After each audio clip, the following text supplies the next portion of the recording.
नमस्कार दोस्तों। पाप मोचनी एकादशी की व्रत कथा शुरू करते हैं। पौराणिक कथा के अनुसार भगवान कृष्ण ने पाप मोचनी एकादशी की कथा अर्जुन को सुनाई थी। यह कथा तपस्वी मेधावी ऋषि की है। प्राचीन समय में चैत्र रथ नाम का एक सुंदर वन था।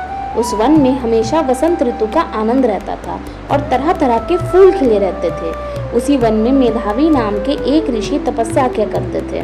वे भगवान शिव के परम भक्त थे और गहरी साधना में लगे रहते थे। एक दिन गंधर्वों के राजा चित्ररथ अपनी अप्सराओं के साथ वहां आए। उन अप्सराओं में मंजू घोषा नाम की एक अप्सरा की नज़र मेधावी ऋषि पर पड़ी। मंजू घोषा ने अपनी सुंदरता और मधुर गीत से ऋषि को आकर्षित करने का निश्चय किया। वह कुछ दूरी पर बैठकर वीणा बजाने लगी और मधुर गीत गाने लगी। उसी समय कामदेव ने भी उस ऋषि को मोहित करने में सहायता की। धीरे धीरे मंजू घोषा के संगीत और रूप को देखकर ऋषि मेधावी का मन विचलित हो गया। वे अपनी तपस्या भूल गए और उसके साथ रहने लगे। समय बीतता गया और उन्हें इसका एहसास भी नहीं हुआ।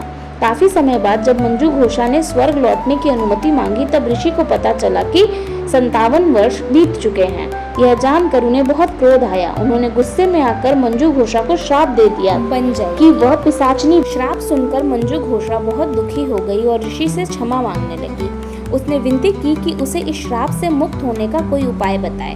तब ऋषि मेधावी का क्रोध शांत हुआ और उन्होंने कहा कि यदि वह चैत्र मास की कृष्ण पक्ष की पाप मोचनी एकादशी का व्रत रखेगी तो उसे श्राप से मुक्ति मिल जाएगी। इसके बाद ऋषि मेधावी ने अपने पिता च्यवन ऋषि के पास गए और अपने पाप का प्रायश्चित पूछा। उनके पिता ने भी उन्हें पाप मोचनी एकादशी का व्रत करने की सलाह दी।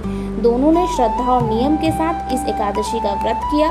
व्रत के प्रभाव से मंजू घोषा को पिशाचिनी योनि से मुक्ति मिल गई और वह फिर से अपने सुंदर रूप में स्वर्ग चली गई। वही ऋषि मेधावी के पाप भी नष्ट हो गए। धार्मिक मान्यता है कि जो व्यक्ति श्रद्धा से ये व्रत करता है और इसकी कथा सुनता है, उसे भगवान विष्णु की कृपा प्राप्त होती है और जीवन के कष्ट दूर होते हैं। मान्यता यह भी है कि अनजाने अनजाने उससे जो भी पाप हुए होते हैं, पाप मोचनी एकादशी के प्रभाव से वो सभी पाप कट जाते हैं। बोलिए एकादशी मैया की जय, श्री लक्ष्मी नारायण की जय, श्री कृष्ण की जय।